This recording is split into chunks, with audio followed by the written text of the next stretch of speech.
Nearly every architect will always say they want to make projects which really change people's lives. For the residents in here, I think this project has done that.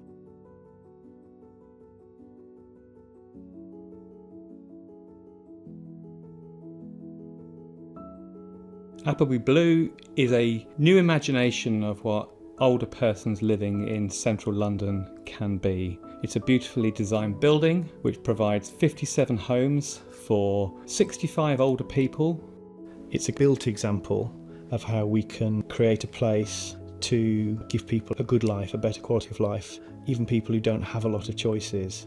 We wanted somewhere where people wanted to move to rather than be forced to because of a crisis in their lives. And we felt that by doing it through really good design, a great location and providing really excellent services, people will move here because they want to.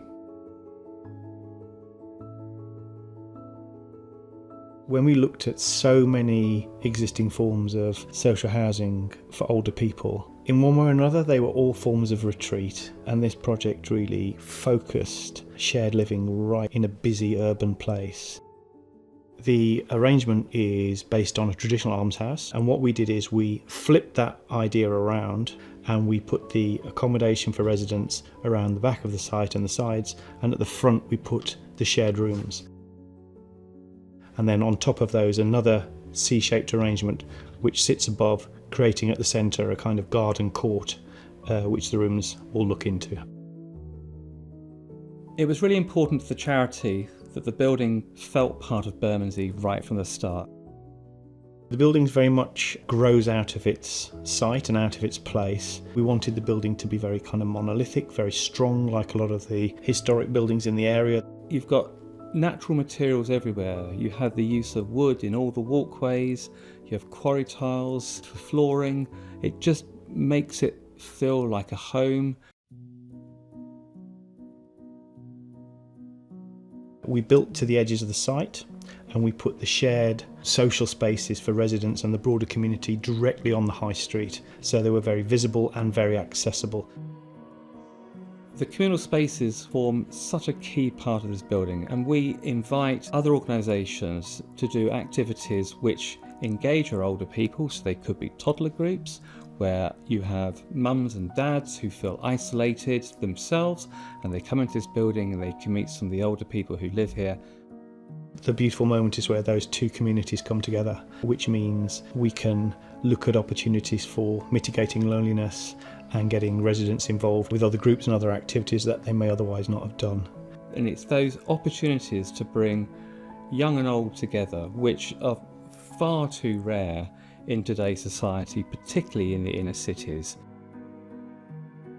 We began the process with a client that hadn't built for many years. We got the opportunity to have workshops with some of their existing residents in 2 other almshouses that they ran. There were just incredible insights came out of that which shaped the whole design. And when we spoke to the residents, they were like, well, we've got a balcony, but no one wants to use them because why do we want to sit on our own on our balcony all day? You know, we already spend so much time on our own.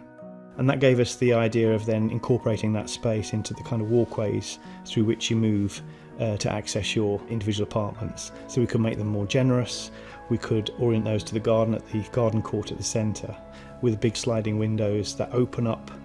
There's some benches outside everyone's kitchen windows, there's planters. You can begin to characterise your own space, and you're not in a way hidden in your own personal interior, neither are you in the communal rooms with everyone else. There's this sort of intermediate threshold which I think has been really successful. I love the plant pots. I can put pot plants inside of there and create my own scenery there. I love that. And the outside space is always special as well. We sit outside here sometimes, the neighbours have tea, biscuits. We're just like looking through the windows, you see the neighbours, or you look over there, we can wave to them and they wave back. It's nice. Sociability is built right into the heart of this building. People can engage with each other at varying degrees. They can meet people from outside, or they can meet their fellow neighbours, or they can sit in their walkways outside their homes, or you can look out into the street and just see life going by. I get to sit there and peep at my neighbours. So I enjoy that. This doesn't seem like an older people's place. It makes you feel younger, and that should be. And it's good for, meeting people down there. It's just a lovely little gathering sometimes.